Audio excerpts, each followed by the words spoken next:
Good evening, friends. It is with joy that we come into your midst to leave with you one or two thoughts that might be of help to you in your pathway through life. We are listening to those words by one of our friends from our side of life, Silver Birch. And we were thinking about the effect of service. And the thought came that service being rendered requires somebody to accept it. And that will be the theme of our talk tonight. You are coming up to your Christmas season. What does Christmas mean to you? Is it just an occasion for eating and drinking? Or do you realize something of the wonder when that baby was born some 2,000 years ago? When you look back, do you realize what a failure the life of Jesus really was? He was the firstborn of Joseph and Mary. And the firstborn is always very important in any family. And there was probably great preparations made for his coming in his own house. And then just before the birth, the decree came that everyone had to go to the city in which they were registered. And Joseph and Mary had to journey through the length of Palestine to Bethlehem, because Joseph was of the house of David. And instead of being born in a cottage, in a home where preparations had been made, he was born in a stable, because there was no room for them at the inn. It's a simple story, is it not? Known to each one of you, probably from childhood. The baby Jesus lying in a manger.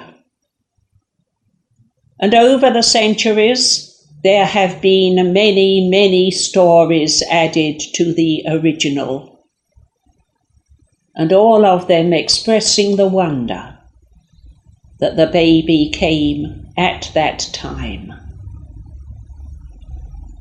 And when he came into the world, he came to bring a message of love. And that was the essence of what he taught the people. To love one another, and in loving to serve one another. But as we said at the beginning, to serve means that someone has got to accept your service. In your modern world, you often pride yourselves upon being independent. You find it difficult to accept, particularly if what you are asked to accept smacks of charity or of alms, or is given in a patronizing way. And yet, if there were not somebody to accept your service, it would be very empty and of no use at all. You are given presents at Christmas. And how often do you receive something and immediately say, "Oh, you shouldn't have done that," or "I didn't expect this and that or the other"? Remember that the acceptance of a gift is as important as the giving. And if you can accept graciously, if you can make the person who is giving you a present or doing you a service or giving you some help, if you can accept it with a smile, if you can show how grateful you are for it, if you can put on one side your pride, your self-satisfaction, then you will be giving far more than just mere lip service. Because the person who is donating, whether it be material goods, whether it be of spiritual upliftment, whether it be of advice, whatever it is, that person will feel twice as good, because you have been prepared to accept with pleasure, with gratitude, with love. As you go through life, there are so many ways in which you can be of help, ways in which you can serve without asking for reward, without expecting to be thanked, without thinking how good you are to be doing this or that or the other.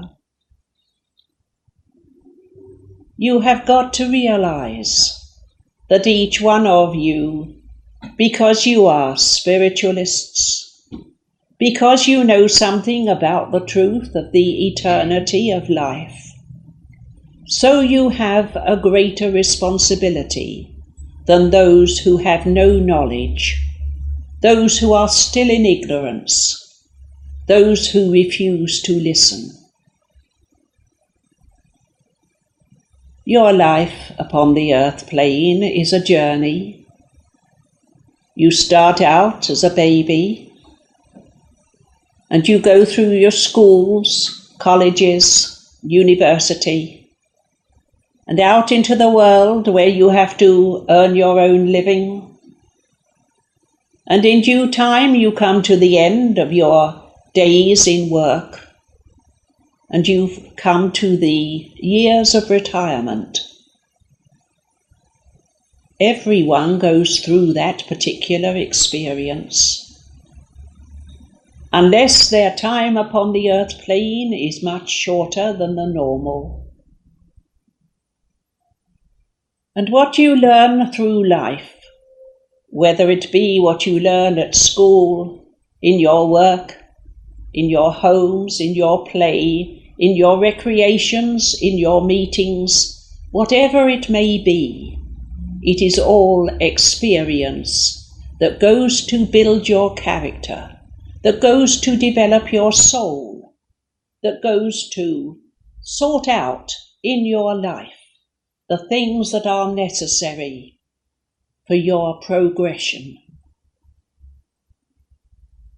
When you come to the end of your days upon earth, and your soul leaves behind the body like shedding an overcoat or an overall, and goes forward into the next stage of life, into what you term the other side. You cannot take with you any of the material goods that you have acquired upon earth. You take with you your character, your soul, the lessons that you have learned, the progress that you have made, the love which you have engendered among other people, and the love which you have given out to other people. They go with you to spirit, and in spirit you have the chance to look back and see what you have made of your life. You have an opportunity to deal with the things that you left undone. You have an opportunity to make amends for the wrongs that you have done. And you have the opportunity to realize the blessings that have occurred in your life when you have performed something that has been of service, whether it be service to a fellow being upon the earth plane, whether it be service to your village, to your town, to your employer, to your country, or whether it be of service to spirit. remember, there are people, human beings on the other side of life, who are still in the grey places, people who do not realize where they are, people who have had no knowledge of spirit truths when they were upon the earth plane, and when they get to the other side of life, they are completely confused. Often they cannot see spirit light, but they can see a light that is engendered by a meeting such as this. They can see the lights that are kindled by your circles. They can see a light that is kindled by your prayers. And in seeing that light, they are often enabled to see spirit light. That is a way you can be of service to spirit. Send out your thoughts of love to all those on both sides of life, those who are unloved, those who are criminals, those who have committed crimes that make you shudder, those that are vandals and braggarts and hooligans, those who are destructive upon earth. Send them all your love. Remember that whatever soul it is, in whatever state it is, there is still within it a spark of God. It is still upon the journey that will eventually lead to God. It is difficult, we know, to love someone who is hateful. But Jesus did. When he walked the earth plane, he loved the sinners as well as the saints. He realized that on the earth plane you have all types of souls in all different conditions. But to them all he gave his love. And that is what we are asking you to do. The reading from Silver Birch spoke of service. Service can be material, it can also be spiritual.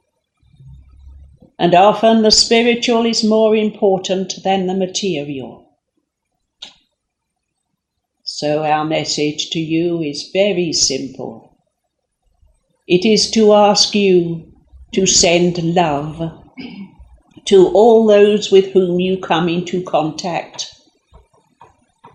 to send loving thoughts out to those on the other side of life who are wandering in the darkness, to send out thoughts of love to those upon the earth plane who are evil in your sight.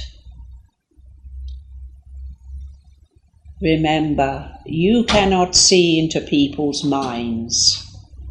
You cannot understand the motives that drive people to do certain things. You can hate their deeds, but you must learn to love the person behind them. Give service where you can. Give it with a smile. Give it freely and unstintingly. In the words of the prayer that is often used in your Orthodox churches, to give and not to count the cost, to labour and not to ask for any reward save that of knowing that we do thy will.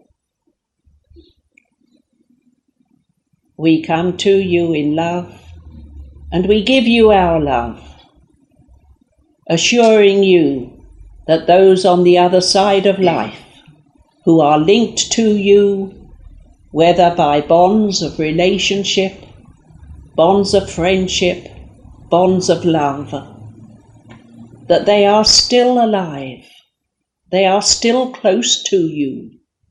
They still give you their love and their blessing. Good night, and God bless you all.